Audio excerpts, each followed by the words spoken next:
ఒక అత్యంత ఆసక్తికరమైన, బహుశా మనందరినీ రోజూ వేధించే ఒక ప్రశ్నతో ఈనాటి మన డీప్ డైవ్ ను ప్రారంభిద్దాం. ప్రపంచంలో ఎంతో గొప్ప చదువులు చదివిన వాళ్ళు, అద్భుతమైన తెలివితేటలు ఉన్నవాళ్లు కూడా కొన్నిసార్లు ఎందుకు అత్యంత చెత్త నిర్ణయాలు తీసుకుంటారో ఎప్పుడైనా గమనించారా? చాలా సార్లు చూస్తుంటాం కదా. అంటే ఏదో చిన్న పొరపాటు అని కాదు. అవును, చాలా స్పష్టంగా కళ్ల ముందు కనిపిస్తున్నా సరే తప్పుదారిలో వెళ్లడం. అంటే అవసరం లేదని, బడ్జెట్ దాటిపోతోందని తెలిసినా సరే వస్తువులు ఎందుకు కొంటుంటాం? లేదంటే మనకు ఏ మాత్రం సరిపడని ఉద్యోగాల్లో 10 ఏళ్ల పాటు ఎందుకు ఇరుక్కుపోతాం? అసలు ఈ ప్రశ్నలకు సమాధానం వెతకడం నిజంగా ఒక మేధోమదనమే. ఖచ్చితంగా.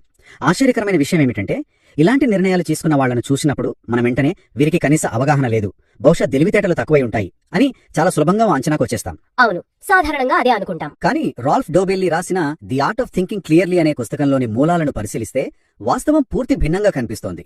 ఏంటంటే, సమస్య వాళ్ల తెలివితేటల లేమి కాదు, లేదా సమాచారం లేకపోవడం కాదు. ఓ, మరేంటి సమస్య? మన మెదడు నిర్మాణంలోనే, అది పనిచేసే విధానంలోనే కొన్ని లొసుగులున్నాయి. వాటినే కాగ్నిటివ్ బయాసెస్ లేదా ఆలోచన లోపాలు అంటారు. ఇవి మనం ప్రమేయం లేకుండానే మన మెదడు ప్రతిరోజు వాడుకునే కొన్ని షార్ట్కట్లు. షార్ట్కట్లా? పదం చాలా ఆసక్తికరంగా ఉంది. అంటే ప్రతిక్షణం మన మెదడు మనల్ని ఉద్దేశపూర్వకంగానే తప్పుదో పట్టిస్తోందా? అసలు ఈ మెకానిజం వెనుకున్న కారణమేంటి?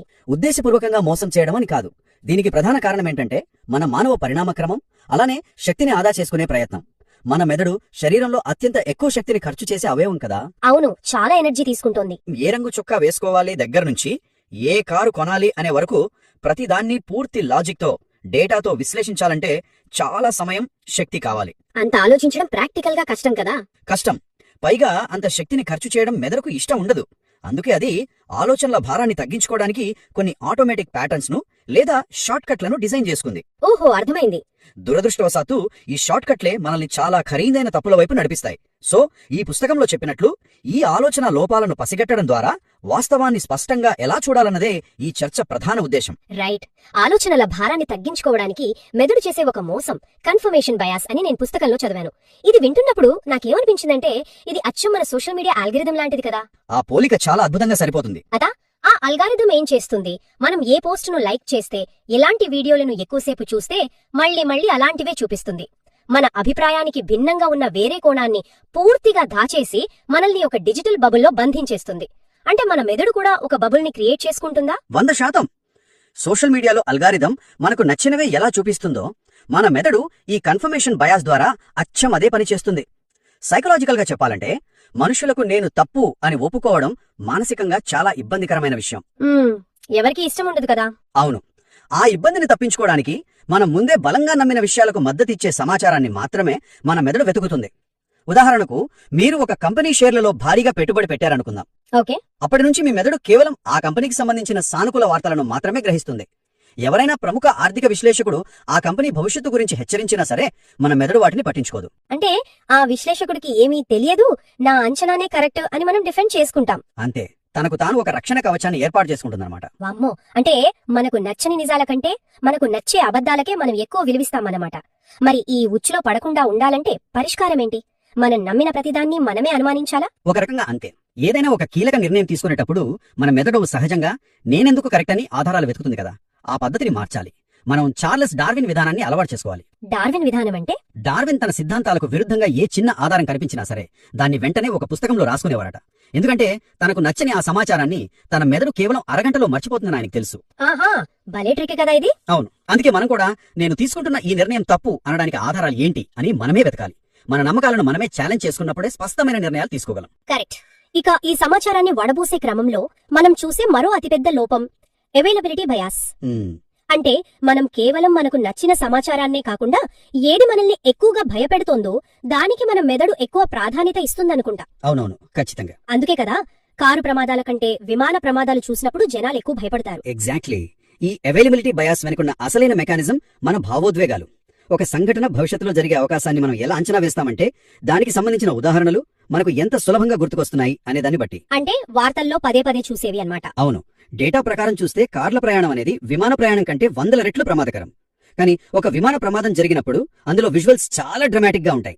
టీవీల్లో, సోషల్ మీడియాలో అవే చూస్తాం. ఇవి నేరుగా మన మెదడులోని భయాన్ని నియంత్రించే అమిగ్డాలాను ప్రేరేపిస్తాయి. దీనివల్ల జరిగే నష్టం నాకు అర్థమవుతుంది. అంటే సముద్రంలో స్నానానికి వెళ్ళినప్పుడు సొరచేపలు ఎక్కడ దాడి చేస్తాయో అని భయపడే మనిషి రోజు మాత్రం షుగర్, ప్రాసెస్డ్ ఫుడ్ విపరీతంగా తింటాడు. చాలా మంచి ఉదాహరణ. వాస్తవానికి సొరచేపల దాడిలో చనిపోయే వారి కంటే ఈ జంక్ ఫుడ్ వల్ల వచ్చే గుండెపోటుతో చనిపోయే వారి సంఖ్య లక్షల రెట్లు ఎక్కువ గదా. కానీ గుండెపోటు అనేది సైలెంట్ ప్రాసెస్ కాబట్టి మన మెదడుకు అది ఒక ప్రమాదంగా కూడా అనిపించదు. పర్ఫెక్ట్ గా చెప్పారు. మన మెదడుకు గణాంకాలను, సంక్లిష్టమైన డేటాను అర్థం చేసుకునే సామర్థ్యం సహజంగా లేదు. అది కేవలం సులభంగా గుర్తుకొచ్చే చిత్రాలను మాత్రమే ప్రాసెస్ చేయగలదు. వార్తలు కూడా ఈ బయాస్ పైనే పనిచేస్తాయి కదా. అవును, సెన్సేషన్ కోసం. అందుకే ఏ నిర్ణయం తీసుకున్నా దానికి సంబంధించి మనకు ఏం గుర్తుకొస్తుంది అన్నదానిపై కాకుండా వాస్తవిక డేటా, గణాంకాలు ఏమున్నాయో చూసి మాత్రమే అడుగు ముందుకు వేయాలి. రైట్. సరే, ఇప్పటిదాకా మనం మన సొంత ఆలోచనలు మనల్ని ఎలా మోసం చేస్తాయో మాట్లాడుకున్నాం. కానీ మన చుట్టూ ఒక సమాజం ఉంది, ఒక గుంపు ఉంది. ఈ గుంపు మన ఆలోచనలను ఎలా నియంత్రిస్తుందో విశ్లేషిస్తే అందులో సోషల్ ప్రూఫ్ అనేది మొదటి స్థానంలో ఉంటుంది. దీన్నే హర్డ్ మెంటాలిటీ అని కూడా అంటారు. అవును, అందరూ ఏది చేస్తే మనము అదే చేయడం. కానీ ఇక్కడ నాకు ఒక లాజికల్ ప్రశ్న ఉంది. ఇందాక మనం పరిణామ క్రమం గురించి మాట్లాడుకున్నాం కదా. వేటగాళ్ల కాలంలో 10 మంది అకస్మాత్తుగా పరిగెత్తడం మొదలు పెడితే వాళ్లను అనుసరించి పరిగెత్తిన వాడే బతికాడు కదా. అవును, బ్రతకడానికి అది అవసరం అప్పట్లో. అదే వెనక్కి తిరిగి మీరంతా ఎందుకు పరిగెత్తుతున్నారు, లాజిక్ ఏంటి అని అడిగేలోపు వాడు పులికి ఆహారమైపోతాడు. మరి ఆనాడు ప్రాణాలు కాపాడిన ఈ లక్షణం ఈ రోజు ఆధునిక ప్రపంచంలో ఎందుకు ఒక లోపంగా మారిపోయింది? ఇది చాలా లోతైన పాయింట్ అండి. సోషల్ ప్రూఫ్ అనేది ఒకప్పుడు మనకు ప్రాణరక్షక కవచం అనడంలో ఎలాంటి సందేహం లేదు. మన మెదడు ఆ సాఫ్ట్వేర్ తోనే డిజైన్ చేయబడింది, గుంపులో ఉంటే సురక్షితమని. మరి ఇప్పుడు ఎందుకు పనికిరాదు? ఎందుకంటే మన చుట్టూ ఉన్న ప్రపంచం చాలా వేగంగా మారిపోయింది. మన ముందు ఇప్పుడు పులులు లేవు కదా. కానీ మన మెదడులోనే ఆ సాఫ్ట్వేర్ మాత్రం ఇంకా అప్డేట్ కాలేదు. మనం ఈ ప్రాచీన కాలపు మెదడుతోనే సంక్లిష్టమైన ఆర్థిక వ్యవస్థల్లో నిర్ణయాలు తీసుకుంటున్నాం. అంటే భౌతిక ముప్పులు పోయి ఆర్థిక ముప్పులు వచ్చాయన్నమాట. ఎగ్జాక్ట్లీ. నేటి ఆధునిక కాలపు ముప్పులు వేరు. అందరూ పెట్టుబడి పెడుతున్నారని మనం తెలియని చోట డబ్బులు పెట్టడమో, అందరూ ఇల్లు కొంటున్నారని మనం ఈఎంఐల భారం మోయడమో చేస్తే ప్రాణాలు పోకపోవచ్చు, కానీ సంపాదన మొత్తం ఆవిరైపోతుంది. కరెక్టే. చరిత్రలో జరిగిన ప్రతి స్టాక్ మార్కెట్ క్రాష్ వెనుకున్నది సోషల్ ప్రూఫ్ మాత్రమే అనుకుంటా. అంతే. గుంపెప్పుడు సరైన నిర్ణయం తీసుకోదు. అందుకే ఎవరైనా 10 మంది ఒకే పని చేస్తున్నారంటే గుడ్డిగా అనుకరించకూడదు. ఆ 10 మంది తప్పు చేస్తుండొచ్చు అనే అనుమానం మనకెప్పుడు ఉండాలి. మోసపోతుంటాం. ఈ పుస్తకంలో రోల్ఫ్ డొబెల్లీ వివరించిన హేలో ఎఫెక్ట్ చదివినప్పుడు నేను చాలా ఆశ్చర్యపోయాను. హేలో ఎఫెక్ట్ ఇది ప్రతి చోట కనిపిస్తుంది మనకు. అంటే ఒకే పాజిటివ్ లక్షణాన్ని చూసి ఆ వ్యక్తికి లేని గొప్ప లక్షణాలను కూడా మనమే ఆపాదించేస్తాం కదా. ఇది ఎందుకు జరుగుతుంది అసలు? ఇందాక చెప్పుకున్నట్లే మనుషులను సంక్లిష్టంగా అర్థం చేసుకోవడం మెదడుకు కష్టం. సో సింపుల్ కేటగిరీలుగా విడదీస్తుంది. ఎవరైనా చాలా ఆకర్షణీయంగా ఉన్నా లేదా ఇంగ్లీష్ అనర్గళంగా మాట్లాడుతున్నా మన మెదడు వెంటనే వీరు చాలా తెలివైన వారు అని ఒక ముద్ర వేసేస్తుంది. అదొకటే చూసి మిగతావి జడ్జ్ చేస్తామన్నమాట. అవును. ఆ అందం లేదా వాగ్ధాటి అనే ఒకే ఒక కిరణం, అదే హేలో ఉంటాం, అది వారిలో ఉన్న మిగతా వాస్తవాలను పూర్తిగా కప్పేస్తుంది. ఇది కార్పొరేట్ ప్రపంచంలో చాలా స్పష్టంగా కనిపిస్తుంది కదా. ఇంటర్వ్యూలలో మంచి సూట్ వేసుకుని బాగా మాట్లాడేవాడిని లీడర్ అని నమ్మేసి ప్రమోషన్లు ఇస్తుంటారు. కానీ సైలెంట్ గా పనిచేసే నిజమైన టాలెంట్ ని పక్కన పెట్టేస్తుంటారు. అవునవును, ఆకర్షణకు సామర్థ్యానికి మధ్య ఎలాంటి సంబంధం లేదు. కానీ మన హేలో ఎఫెక్ట్ వల్ల విద్యా వ్యవస్థలో, ఉద్యోగాల్లో ఎన్నో తప్పులు జరుగుతుంటాయని ఎన్నో పరిశోధనల్లో తేలింది. సో బాహ్య రూపాన్ని పక్కన పెట్టి వాళ్ళ ట్రాక్ రికార్డ్ చూడాలన్నమాట. ఇక ఈ బాహ్య రూపాన్ని, విజయాలను చూసి మోసపోయే క్రమంలో మనం సర్వైవర్షిప్ బయాస్ గురించి కూడా ఖచ్చితంగా మాట్లాడుకోవాలి. ఇది యువతను విపరీతంగా ప్రభావితం చేస్తోంది. సోషల్ మీడియాలో సక్సెస్ స్టోరీలు చదివే వాళ్ళనంటారా? అవును. ప్రతి ఒక్కరూ తాము నెక్స్ట్ మార్క్ జుకర్బర్గ్ అయిపోతామని కలలు కంటుంటారు కదా. ఈ సర్వైవర్షిప్ బయాస్ అనేది ప్రాబబిలిటీని, అంటే విజయం సాధించే అవకాశాలను మనం తప్పుగా అంచనా వేసేలా చేస్తోంది. అంటే కేవలం విజయం సాధించిన వారిని మాత్రమే చూసి వాళ్లే ప్రామాణికం అని భ్రమపడటం. కోటీశ్వరులయ్యారని వార్తల్లో చదువుతాం. ఎగ్జాక్ట్లీ. ఆ కథలు చదివి చదువు అనవసరం, కాలేజీ మానేసి రిస్క్ తీసుకుంటేనే అద్భుతాలు సృష్టించవచ్చు అని చాలా మంది అనుకుంటారు. కానీ ఇక్కడ మనం గమనించని ఒక పెద్ద నిజం ఏంటంటే, ఆ లెక్కల్లో మనం చూస్తున్నది కేవలం సక్సెస్ అయిన కొద్ది మందినే. అసలైన ఫెయిల్యూర్స్ మన కంటికి కనిపించవు కదా. కాలేజీ మానేసి ఉద్యోగం లేక అప్పుల పాలయున్న లక్షలాది మంది యువత గురించి ఏ పేపర్లోనూ రాదు. అదే అసలైన సమస్య. ఆ విఫలమైన లక్షలాది మంది ఒక చీకటి గదిలో, అంటే వైఫల్యాల శ్మశాన వాటికలో ఉండిపోతారు. వాళ్ళు మనకు కనిపించరు కాబట్టి సక్సెస్ రేటు చాలా ఎక్కువని మనల్ని మనం మోసం చేసుకుంటాం. అంటే ఒక బిజినెస్ మొదలు పెడితే సక్సెస్ అయ్యే అవకాశం వాస్తవానికి 1% ఉంటే ఇది చదివి మనం 90% అని ఫీల్ అవుతాం. అవును, విజేతల కథలు వినడం మంచిదే, కానీ అదే మార్గంలో నడిచి విఫలమైన వాళ్ళు ఎందుకు ఫెయిల్ అయ్యారో కూడా విశ్లేషించాలి. అప్పుడే ఆ నిర్ణయం వెనుక ఉన్న అసలైన రిస్క్ అర్థమవుతుంది. రైట్. ఇప్పటిదాకా ఇతరులు మనల్ని ఎలా ప్రభావితం చేస్తారో చూశాం.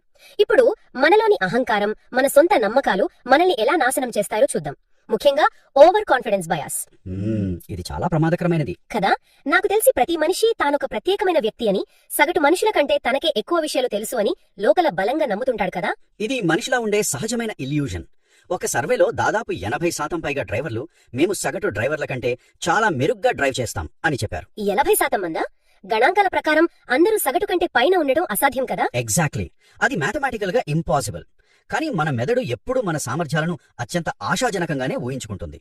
ఈ అతి విశ్వాసం వల్లే ఎంతో మంది వ్యాపారవేత్తలు తమ ప్రణాళికలు ఎప్పటికీ విఫలం కావని నమ్మి ఉన్నదంతా కోల్పోతుంటారు. ప్లానింగ్ పాలసీ అంటారు కదా దాన్ని. ఒక నెలలో అయ్యే పనికి 3 నెలలు పడుతుంది. అవును, కానీ మన ఓవర్ కాన్ఫిడెన్స్ ఆ వాస్తవాన్ని చూడనివ్వదు. ఈ అతి విశ్వాసం వల్ల తీసుకున్న తప్పు నిర్ణయాలు మనల్ని ఇంకో భయంకరమైన ఉచ్చులోకి నెట్టుతాయి. నాకు తెలిసి మానవ జీవితంలో అత్యంత మానసిక వ్యధను మిగిల్చేది ఈ బయాస్ మాత్రమే. అదే సంక్ కాస్ట్ ఫాలసీ. చాలా మంది ఇరుక్కుపోయే సమస్య ఇది. మనం తప్పుదారిలో ఉన్నామని తెలిసినా దాన్ని వదిలిపెట్టలేక అలా ఏళ్ల తరబడి ఎందుకు కొనసాగుతుంటాం? సంక్ కాస్ట్ ఫాలసీ అనేది మనుషులు తీసుకునే అత్యంత అహేతుకమైన, లాజిక్ లేని నిర్ణయాలలో ఒకటి. దీని వెనక ఉన్న సైకాలజీ ఏంటంటే, మనం ఇప్పటికే ఎంతో సమయం, డబ్బు ఒక దాంట్లో పెట్టుబడిగా పెట్టేసుంటాం. ఆ పెట్టిన పెట్టుబడి అంతా వృధా అయిపోయిందని అంగీకరించడానికి మన ఈగో ఒప్పుకోదు. అందుకే ఏమాత్రం లాభం లేని వ్యాపారాల్లో కొనసాగడం, సంతోషం లేని బంధాల్లో ఉండిపోవడం చేస్తాం. ఇప్పటికే 5 ఏళ్లుగా ఈ కోర్స్ చదువుతున్నాను, ఇప్పుడు ఇష్టం లేకపోయినా మానేయలేను అనుకోవడం ఒక బెస్ట్ ఎగ్జాంపుల్. దీన్ని మరింత సులభంగా చెప్పాలంటే, ఆ మధ్య నేను ఒక సినిమాకి వెళ్లాను. 200 రూపాయలు పెట్టి టికెట్ కొన్నాను. సినిమా మొదలైన అరగంటకే అది భరించలేనంత చెత్త సినిమా అని నాకు అర్థమైపోయింది. అప్పుడు మీరు బయటకు వచ్చేసారా? లాజికల్ గా అయితే నేను వెంటనే బయటకు వచ్చేయాలి కదా, కానీ నేనేం చేశాను? ఇప్పటికే 200 ఖర్చు పెట్టాను కదా, అది వృధా అవ్వకూడదు అని ఆ చెత్త సినిమాను 3 గంటల పాటు భరిస్తూ కూర్చున్నాను. ఆ అరగంటలో పోయిన డబ్బును కాపాడుకోవాలన్న భ్రమలు నా మిగతా 2.5 గంటల సమయాన్ని కూడా బలి చేసుకున్నాను. ఇది అచ్చం అలాంటిదే కదా? అవును, అచ్చం అలాగే జరుగుతుంది. ఆ 200 రూపాయలు పోయాయన్న బాధ మీ సమయాన్ని నాశనం చేసింది. ఆ 200 అనేది ఇక్కడ సంక్ కాస్ట్, అంటే మునిగిపోయిన ఖర్చు. అంటే మనం కూర్చున్నా రావు, బయటకొచ్చినా రావు. ఎగ్జాక్ట్లీ. అది గతం. కానీ మన మెదడు నష్టాన్ని అంగీకరించడానికి ఇష్టపడదు. గతాన్ని వెనక్కి తేలేము, కానీ భవిష్యత్తును కాపాడుకోవచ్చు అన్న లాజిక్ ఇక్కడ పనిచేయదు. నిజమే. మరి ఇలాంటి పరిస్థితి వచ్చినప్పుడు బయటపడటం ఎలా? రోల్ఫ్ డోబెల్లీ చెప్పిన ఈ ఒక్క ప్రశ్న వేసుకోవాలి. ఇప్పుడు నాకున్న అవగాహనతో నేను ఇప్పుడే మొదటి నుంచి మొదలు పెట్టాల్సి వస్తే మళ్ళీ ఈ మార్గానే ఎంచుకుంటానా? దీనికి సమాధానం కాదు అయితే ఎంత పెట్టుబడి పెట్టి ఉన్నా సరే అక్కడి నుంచి వెంటనే బయటకు రావడమే సరైన నిర్ణయం. వావ్, ఎంత అద్భుతమైన ప్రశ్న. ఇది ఖచ్చితంగా ఒక మేలుకొల్పు. ఇక ఈ నష్టాన్ని అంగీకరించకపోవడం వెనుక ఉన్న ఇంకో కారణం గురించి కూడా మాట్లాడుకుందాం. అదే లాస్ అవర్షన్. ఇది ఈ సంక్ కాస్ట్ కి దాదాపు ఒకే నాణ్యానికి ఉన్న 2 ముఖాల లాంటిది కదా? అవును, చాలా దగ్గర సంబంధం ఉంది రెండింటికి. మనకున్నది పోతుందన్న భయం మనల్ని ఎందుకు అంతగా స్తంభింపజేస్తుంది? దానికి కారణం లాస్ అవర్షన్ కున్న బలమైన పరిణామ మూలాలు. ఆదిమానవుల కాలంలో ఒక రోజు అదనంగా భోజనం దొరికితే కలిగే సంతోషం కంటే ఉన్న ఒక పూట భోజనం కోల్పోతే ఎదురయ్యే మరణం చాలా తీవ్రమైంది కదా? అవును, కరెక్ట్. అంటే లాభం కంటే నష్టానికి మనిషి జీవితంలో ఎక్కువ ప్రాధాన్యత ఉంది. అందుకే మన మెదడు ఏదైనా సాధించినప్పటి ఆనందం కంటే ఉన్నదాన్ని కోల్పోయినప్పటి బాధను 2 రెట్లు ఎక్కువగా ప్రాసెస్ చేస్తుంది. ఓహో, భలే విచిత్రంగా ఉంది. ఉదాహరణకు, మనం పాత జీన్స్ ప్యాంట్ వేసుకున్నప్పుడు జేబులో ఒక 500 రూపాయల నోటు దొరికిందనుకోండి, ఆ సంతోషం 1 గంట లేదా 1 రోజు ఉంటుంది. కానీ అదే రోడ్డు మీద పోలీసులు ఆపి హెల్మెట్ లేదని 500 చలాన్ వేశారనుకోండి, ఆ కోపం, బాధ వారం రోజుల పాటు మనల్ని వెంటాడుతుంది. అవును, అక్షరాలా అదే. డబ్బు విలువైతే ఒకటే కదా, కానీ మన మెదడు స్పందించే విధానం వేరు. ఈ లాస్ అవర్షన్ వల్లే మనుషులు జీవితంలో ఎదుగుదలకు అవసరమైన కనీస రిస్కులు కూడా తీసుకోరు. స్టాక్ మార్కెట్లో కూడా దీని ప్రభావం చాలా ఉంటుంది. అంటే లాభాల్లో ఉన్న షేర్లను వెంటనే అమ్మేసి నష్టాల్లో ఉన్న వాటిని పట్టుకుని వేలాడటం అంటారా? ఎగ్జాక్ట్లీ. నష్టాన్ని అధికారికంగా అంగీకరించాలి కాబట్టి ఎప్పటికైనా మళ్ళీ పెరుగుతుంది కదా అన్న ఆశతో ఉంచుకుంటారు. కానీ ఎదుగుదల అనేది ఎప్పుడూ ఒక పాట కంఫర్ట్ జోన్ను వదిలేస్తేనే సాధ్యమవుతుంది. భవిష్యత్తు కోసం చిన్న చిన్న నష్టాలను అంగీకరించాలి. ఖచ్చితంగా. సో ఈనాటి మన చర్చలో ఎన్నో అద్భుతమైన విషయాలను స్పృశించాం. మనం మన మెదడు సృష్టించే వలయంలో ఎలా చిక్కుకుంటాం, సమాజాన్ని చూసి ఎలా మోసపోతాం, అలాగే మన గతాన్ని వదిలేయలేని భయం మనల్ని ఎలా కట్టడి చేస్తుందో చాలా స్పష్టంగా అర్థం చేసుకున్నాం. ఈ మొత్తం విషయాలను క్రోడీకరించి ముగించాలంటే ఏమని చెప్పొచ్చు? ముగింపుగా మనం అర్థం చేసుకోవాల్సిన సత్యం ఒకటే: స్పష్టంగా ఆలోచించడం అనేది పుట్టుకతో వచ్చే వరం కాదు, ఎవరైనా సాధన ద్వారా నేర్చుకోగల ఒక స్కిల్. ఇది మేధావిగా ఉండడం గురించి కాదు. అవును, మన మెదడు పన్నే ఈ ఉచ్చులను ఎప్పటికప్పుడు గుర్తించడం గురించి. మనం మనుషులం కాబట్టి పర్ఫెక్షన్ అనేది అసాధ్యం. ఈ ఎమోషనల్ షార్ట్ కట్స్ ను మనం ఎప్పటికీ తొలగించలేము. కానీ నిర్ణయాలు తీసుకునేటప్పుడు ఒక క్షణం ఆగి, ఇది నా నిర్ణయమా లేక నా మెదడులోని బయాస్ ఆడుతున్న నాటకమా అని ఆలోచిస్తే చాలు. రైట్. అప్పుడు ఖరీదైన తప్పులను నివారించవచ్చు. మంచి ఆలోచనలు మంచి నిర్ణయాలకు దారితీస్తాయి. మంచి నిర్ణయాలు మన జీవితాన్ని మెరుగుపరుస్తాయి. సో తెలివైన వాళ్లు కూడా చెత్త నిర్ణయాలు ఎందుకు తీసుకుంటారో ఆ లొసుగులేంటో తెలుసుకున్నాం. అవునండి. ముగింపుగా మనమందరం ఆలోచించాల్సిన ఒక ఆసక్తికరమైన ప్రశ్న ఉంది. మానవ మెదడు ఈ ఎమోషన్స్ తో, బయాసెస్ తో వేలాది ఏళ్లుగా జీవించడానికి అలవాటు పడింది. కానీ ఇప్పుడు మనం ఆర్టిఫిషియల్ ఇంటెలిజెన్స్ యుగంలో ఉన్నాం కదా? అవును. మరి భవిష్యత్తులో ఎలాంటి భావోద్వేగాలు, బయాసెస్ ఏమాత్రం లేని ఒక పర్ఫెక్ట్ లాజికల్ ఏఐకి మన జీవితంలో పూర్తి నిర్ణయాధికారాలు ఇస్తే ఎలా ఉంటుంది?